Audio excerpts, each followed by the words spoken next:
Hello everyone, welcome back. In today's video, I'm going to show you how to remove the space between images in Behance.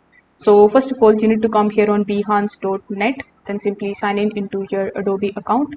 Now over here, simply click on your profile icon on the top right hand corner, then select the option of Behance profile. Now over here, you just have to select your project that you want to edit. After selecting it, click on the option of edit project. Now, when you are inside the project editors page, you just have to simply take a look at the styles option in the right hand side. So when you click on the option of styles, you are going to see the option that says content spacing. So over here, you just have to drag this spacing slider all the way down to 0 in order to remove the gap between your image modules. So this settings basically controls the spacing between the different pieces of content in your project.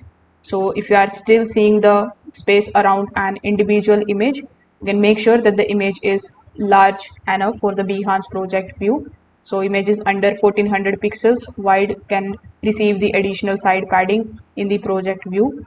So once you are done with this, make sure that you save your changes and click on the option of update project in order to update it. So that's how you can do it. If this video helped you out, make sure that you like this video and subscribe to the channel. Thanks for watching.